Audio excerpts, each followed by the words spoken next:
Indonesia terkenal dengan aneka makanan dengan beragam rempah. Makanya ketika memasak masakan Indonesia, kita sering menggunakan banyak bahan. Nah, sering banget kalau kita selesai masak, bekas bahan makanan kita buang di satu tempat. Seperti sisa-sisa makanan yang nggak bisa dimakan, kayak tulang, lengkuas, jahe, dan lain-lain, kita campurin ke dalam satu tong sampah, terus tiba-tiba menggunung dan bau busuk. Belum lagi sampah rumah tangga lain yang kita buang setiap harinya. Pertanyaannya, seberapa banyak sebenarnya jumlah sampah ini? Salah satu masalah terbesar yang tengah dihadapi oleh dunia selain dari pengendalian COVID-19 adalah pengelolaan sampah termasuk di level rumah tangga. Data statistik pada tahun 2019 menunjukkan bahwa jumlah sampah konsumsi di Indonesia mencapai 175.000 ton per hari atau hampir sama dengan kita membuang patok Liberty di Amerika setiap harinya. Lalu, apa yang bisa kita lakukan? Tentu sebagai masyarakat kita tidak bisa membantu menangani semua sampah tersebut sekaligus. Tapi ada hal yang bisa kita lakukan dari rumah, yaitu mengelola sampah kita di rumah secara zero waste. Singkatnya, zero waste adalah pengelolaan sampah dengan melakukan pemilahan, pengomposan, dan pengumpulan barang yang layak jual. Hal ini dimaksudkan supaya jumlah sampah yang masuk ke TPA seminimal mungkin bahkan hingga nol sampah.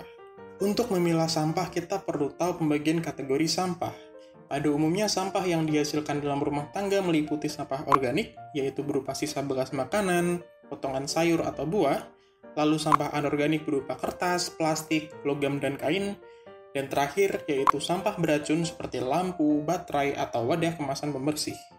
Untuk sampah B3 ini tidak boleh asal kita buang ke lingkungan, namun harus dikelola oleh pihak yang berwenang seperti instansi terkait atau pelaku usaha pengolahan limbah B3 yang mengetahui cara mengolah sampah B3. Nah, usaha memilah sampah ini tidak hanya supaya mengurangi sampah yang menumpuk. Percaya nggak percaya, sampah itu sebenarnya nggak bau busuk seperti yang kita kira. Hanya saja tercampurnya sampah basah dan sampah kering inilah yang menyebabkan bau tidak sedap itu. Makanya sebaiknya kita punya dua tipe tempat sampah di rumah untuk yang kering dan yang basah.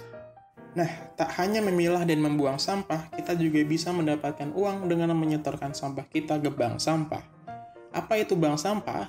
Bank sampah singkatnya adalah tempat untuk kita mengumpulkan sampah yang sudah dipilah. Hasil dari sampah ini akan disetorkan ke tempat pengumpul sampah atau pembuat kerajinan. Langkah yang perlu kita lakukan hanyalah yang pertama, memilah sampah anorganik sesuai kategorinya, seperti plastik, kertas, kaleng, botol kaca, kardus, dan besi. Yang kedua adalah bersihkan dan simpan sampah hingga minimum memiliki berat 1 kg. Lalu setorkan ke bank sampah terdekat dan bank sampah akan menimbang berat sampah sesuai kategorinya. Keempat, bank sampah akan mencatat transaksi dan kita akan mendapatkan catatan tabungan. Kelima, sampah dibawa pengepul yang nantinya akan diproses menjadi produk daur ulang atau kerajinan tangan.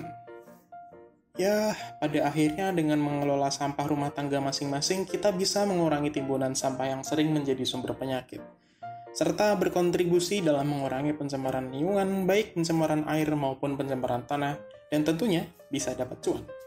Terima kasih sudah menonton dan sampai jumpa.